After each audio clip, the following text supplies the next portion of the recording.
ਵਾਹਿਗੁਰੂ ਜੀ ਕਾ Khalsa, Waheguru ji ki fateh. Welcome to the Politics Matters shows. Today we are joined by Shawns, who is a former MP who was representing Birmingham, who became a Labour minister and is currently the member of a European Parliament representing the West Midlands. Welcome, Shawn, to our show today. Thanks, Preet. Great to be here. Wonderful. So before we ask Shawn about his campaign and standing for Metro Mayor election, it'd be great to hear a bit about Shawn, about you. Where are you actually from? I was born in Yorkshire in a Welsh family, but I grew up in the West Midlands. My family moved to Sandwell in January 1975, a week after my 6th birthday. And we moved backwards and forwards between Sandwell and Handsworth, and then back to Sandwell and back to Handsworth for the rest of my time until I left home when I was about 20. So very much grew up between the sort of the eastern side of the Black Country and the western side of Birmingham. I went to school in Handsworth.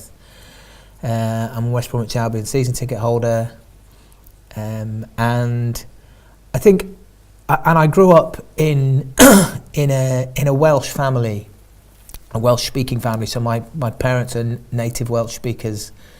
Me and my sister are the first generation in our family to speak English as a first language, and I think it's helped me over the years have a very strong sense of identification with all the other communities in the West Midlands from all other parts of the world who grown up in exactly the same way, who are West Midlanders, maybe Brummies, maybe Black Country people, but also have a strong sense of identity from Punjab or from India. And a different language and a whole other culture. You can have two cultures. Yes. And I grew up surrounded by cultures, and it was it was one of the best things about growing up in what is one of the world's most super diverse, multiculturally successful places. The mutual respect that we all have for each other. Yeah. How do you see the sort of you talk about being brought up in Sandwell and then obviously in Birmingham, and how do you see that sort of diversity changing from back then to sort of now? Well, you can see the patterns of who lives where changing, and you can see communities moving and diffusing. So, like when I went to school in Handsworth, which is now 35 years ago, it was a more African Caribbean neighbourhood than it is now. It was a more Irish neighbourhood than it is now, and probably the strand that runs through both is that it was quite strongly Punjabi then and now. Right. But there are other parts of the city where you can see formerly more concentrated communities have diffused, and I think certainly the Punjabi and Sikh community is I think it's much more spread out across the whole of the West Midlands than some of our other communities. And I think that's a testament to its to how well people have done, really, isn't it? Yeah, absolutely. And tell us some of the things that you really like about West Midlands. Well, that is one of the things that I love about the West Midlands. Right. And it's one of it's something that I feel is part of my heritage, having grown up. I started secondary school in 1980. Right. And my secondary school class, my year 7 it would be now, although there was no such thing then, in 1980 was, I think, something like probably about 30% BAME, and there were very few places in the United Kingdom then that were that diverse. Absolutely. And I feel as though that gave me it gave a richness to my upbringing that is a special thing that once you've had it, you can't, they can't take it away. Yeah. And this also is a region with, as well as our extraordinary diversity, which we don't make enough of. We don't make anything like enough of. We also have an extraordinary heritage in all kinds of other ways. This is the place where we built the first steam engines that changed the future of human beings across the world. It's where we built the first iron bridge in the world, where we built the Spitfires that won the war, and it's where even now we're developing the battery and electric car technology that's going to be the next generation of automotive. People think that the car industry is somehow not what it was. Actually, now if you look at the world from space, there are less than half a dozen hotspots of automotive engineering and output. Right. Stuttgart, Detroit, Bavaria, Tokyo, and the English Midlands. The English Midlands is we make vast numbers of extraordinarily high quality cars still, and we're in the absolute leading edge of developing the next generation. And yet it's not just engineering genius. This is the region of William Shakespeare, one of the most important cultural figures in the history of Western civilization, George Eliot, the greatest English novelist, Elgar, that quiet English genius from Worcester, Tolkien, an extraordinary global imagination that's taken over the world with The Hobbit and The Lord of the Rings. It's from Birmingham. We've got a world-class symphony orchestra, a world-class dance offering, the busiest theatre in the United Kingdom. Absolutely. And they tell me more Punjabi music made in the West Midlands than in Punjab. Really? That's what I'm led to believe. It's and really, I believe it. Yes, I'm sure it is. And it's really clear to see your passion for the West Midlands, having grown up here. And before we talk about your political career, which has also been you representing the sort of West Midlands, tell us a bit about actually what you did before you came into politics. I've done all kinds of things. So I'm 48. Right. And for 12 of my 48 years, I've been an elected politician. As you said in your introduction, I was a member of Parliament. I'm now a member of the European Parliament. I was a minister in the last Labour government in 2 departments. I used to represent the UK at the European Council of Ministers. But as I say, that's 12 years out of 48. For almost all the rest of my working life outside of elected politics, I've worked in the private sector. I've worked for a huge multinational British export business that was then a FTSE top 20 company, an enormous global company in the very, very heart of its corporate centre at a surprisingly young age, which was a fascinating experience. And for most of the rest of my extra parliamentary career, I've always been a self-employed sole trader, sometimes VAT registered. I know what it's like to send off a cheque to the VAT man. Right. I understand why people don't always like the government. Yeah. And I understand very much the difference between, on the one hand, having a salary, and on the other hand, how it feels to be a self-employed person where basically if you don't work and you don't get new business, you don't eat and you can't pay the bills. Yeah. And I think the Indian community in the United Kingdom has always been, and the Sikh Punjabi community in particular, very, very entrepreneurial. Yeah. Very, people who work hard, take risks, are prepared to go a little bit further to make things happen. Yeah. So that's a real broad sort of breadth of experience that you've got in terms of, working in the sort of finance and business industries, as well as having a political a life, which is, sounds very fascinating. And you've really stepped down from your MP role and then gone into MEP, and now you're standing to be one of the elected mayor representatives for the West Midlands region. How did that come about? Well, I was when I was an MP, I increasingly came to believe that the answers to the problems of the West Midlands would not be found in Westminster. I loved being an MP at the constituency end, but I became increasingly frustrated with Westminster politics. So I stood down from Parliament in 2010 in order to campaign for us to have an elected mayor in Birmingham. Yes. And then in 2012, we had a referendum and people in Birmingham decided not to have a city mayor. And nevertheless, I kept campaigning for mayoral devolution, which I believed to be the right thing. I then went into the European Parliament in 2014. And then when the government brought forward these plans for a different kind of mayors, for regional mayors, which we're now having in less than in 6 or 7 weeks' time now, I inevitably stood to be the Labour candidate last year. We had inside the Labour Party, we had a very extensive election of all Labour Party members in the region, of which there are tens of thousands now. We had a long campaign, everybody voted. It was an independent procedure run by the Electoral Reform Society. Yeah.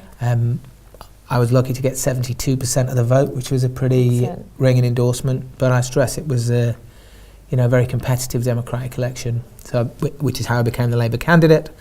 And now we're having the big election among the 2 million electors of the heart of the West Midlands conurbation on the 4th of May. So I know that you've been doing a lot to cover this election and inform people about what's going on, and I must, if you will allow me, just congratulate you and the station for the work that you've done in trying to inform people, which there's been very little information. Most people don't know this is going on, and it's entirely not their fault.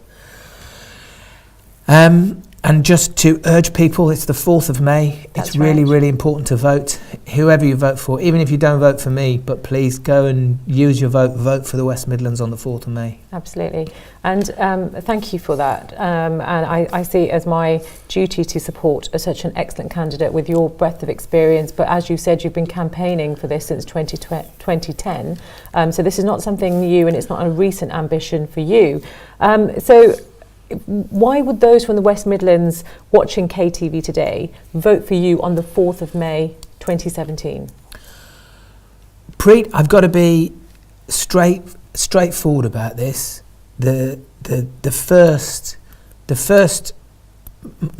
plank in my platform, very clearly, is that I am the Labour candidate.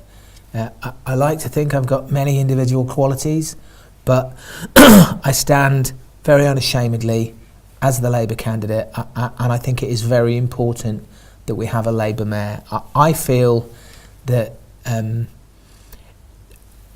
outside of the party political point, I feel that for very many years, for generations, this region has been let down by London. Yep. Whoever was in office, we've been let down by London. It's clear to me that London politicians and London politics do not have the answers to the West Midlands, and they don't really have the West Midlands interests at heart. So we have to run our own place. We have to take back control of the West Midlands from London. But in doing that, even more importantly, at a time when we have a Tory Conservative government in London, which profoundly doesn't have the interests of the West Midlands at heart, then it is doubly more important that we have a Labour mayor in the West Midlands to stand up for the interests of the West Midlands against the Conservative government. Absolutely. So it's really important, as you've heard from Shawn, whoever you vote, it's really important on the 4th of May 2017 that you do come out and you do vote, because this is about devolution for the West Midlands, and it's about having a metro mayor that's going to champion some of the major big issues. And we're going to hear from Shawn about what his 3 priorities are in terms of when and if he gets elected as the elected mayor for the region. Shall I tell you now? So it's hard to pick 3, but I think top of the list has to be, and I count this as one choice, jobs, skills and education, because they're all the same thing. But we need more jobs. We have a terrible employment and unemployment problem in the West Midlands, and we've had it for 40 years. And one of the reasons that we have it is that we're not responsible ultimately for our own economy and our own skill system and our own strategic economic planning. We have to take back control of that, and we have to generate growth which is inclusive growth, not just the top jobs, not just the jobs in the centre of Birmingham, but throughout the economy, right out into the edges of the Black Country and Coventry at the other end of the conurbation, and we need better skills and education and opportunities for our children to be able to fill those jobs. Absolutely. So that's the top priority. It has to be jobs, skills and growth, education.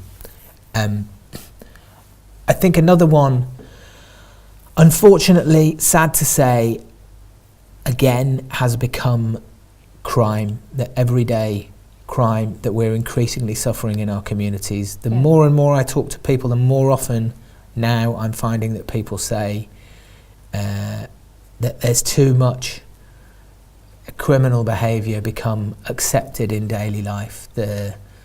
See young people dealing drugs at the end of the street, young people smoking drugs on the bus. There's increases in the rates of burglary, crime against the person, sexual offences. Right across the board there are increases in serious crimes, and that's very clearly because we've suffered cuts in the West Midlands to our police force, vastly in excess of what's been handed out to conservative areas in much less pressurised parts of England. The police service in Surrey has received 5 times less by way of cuts than we've had in the West Midlands. We've had 5 times the level of cuts. And that's why people now are telling me that an increasing top priority for them has become crime again. Under the Labour government, I hate to sound party political, but we made huge strides in crime. For the first time since the Victorian days, crime went down and down and down under the Labour government. And not because we did anything particularly clever or extraordinary. We just did 2 simple things, one of which was we put more police officers on the beat, boots on the ground. Experts told us that didn't work and it was old-fashioned. Turned out the truth is that if you increase the number of police officers and make them a bit more visible, it helps control crime. And the other thing we did was community policing, which is about getting all the agencies in a community talking together, working together. I don't have to tell you about that and how it works, but it's interesting you talk about crime because the largest UK Sikh survey done by the Sikh network of 4,500 people actually highlighted that 1 in 5 Sikhs post-Brexit have been the victim of discrimination in a public place, and we've seen a rise in hate crime. What do you think about that? Because obviously one of your priorities is crime. Yeah, well, the first thing I think obviously is that that's a shocking and terrible statistic, and I very much hope that is going to turn out to be to have been a post-Brexit spike that is not going to continue at that rate, but we must be absolutely vigilant in case it does. I think in practical terms, one of the things we could do is greatly improve the provision of what are called third-party reporting centres inside communities which are victims of hate crimes. So currently, actually 1 in 5 is what people tell the Sikh survey, but it's not what they report to the police because people don't want to go to the police. Indeed, they don't even often want to go to the council or other third-party reporting centres, i.e. places you can report a hate crime which aren't the police. But where they'd be more likely to go is places and organisations within their own community. Absolutely. And that's, I think that can make a big difference too. In the first instance, if we're going to tackle it, we need to get it reported so that we know the police can't act if they haven't been told. Yes, absolutely. And your third priority? My third priority, it's hard to choose between transport and housing, both of which are massive priorities. Yes. But I think I'm going to go for transport and housing. Right. Equally important. We have a terrible congestion problem in the West Midlands. Yeah. The Black Country Chambers of Commerce, when they surveyed their members, they said that congestion was the biggest problem for businesses in the Black Country. Right. So we have to do something about congestion. One of the things we can do is get the government, at no cost to us in the West Midlands, to nationalise the M6 toll, which is the only major road in the West Midlands with significant excess capacity. Get them to nationalise the M6 toll to relieve some of the pressure from our roads inside the conurbation. It's not going to eliminate congestion. It's not going to solve the problem by any means. Yeah. But will it make a difference? Yes. Will it take tens of thousands of cars a day off our roads? Yes, it will. So that's the first thing we should do. And we need, at the other end of the spectrum, a public transport system which people actually want to use. Buses that people can afford, travelling at times that they need to travel, going from places that they really are to where they actually need to be, with a fare structure that makes sense. We need to greatly extend the tram network, which plans are already in the Combined Authority work programme, particularly in the Black Country and also through Birmingham and the rest of the region. We can reopen old disused railway routes. What are they called? Railway routes. Railways. Railways. Lines. Lines. Lines is the word I was looking for. And we need to build 300,000 new houses in the West Midlands in the next 15 years, which is really not a very long time in which to build 300,000 new houses, but that's the least that we need. We need to build new, significant numbers of new council housing, which will help, as well as providing affordable housing for people that need it, will also help to take the pressure off and hopefully lower the price of the private rented sector. Increasingly now, in the West Midlands over the last couple of years, there's been a decline in home ownership, a rise in private rental. The private rented sector is too expensive. People are paying too much for often very substandard accommodation. We need to clean that up. We need to get more private houses built, and we need to empower the voluntary sector to build more houses, to put empty residential properties back into use, and to put empty commercial premises converting to residential. These are all the kind of things that we need to do. With the Combined Authority mayoral devolution deal, there comes a £200 million brownfield remediation fund for putting brownfield sites back into use and into housing, and those sites largely are in the Black Country. Right. So the role of the Metro Mayor is going to be really, really pivotal in terms of the devolution and actually making sure that the region has got the right investment it needs. How do you see yourself making sure that residents of the region are actually included in some of those decision making and actually part of what you want to achieve and the ambition you have for the region? That's a very good question, if you don't mind me saying so, Preet. I think it's been one of the real failings of the way this project has been developed so far. It's been very much a behind closed doors, opaque process into which citizens, the 2.8 million citizens of the central members of the Combined Authority, have had very, very little input, very, very little say.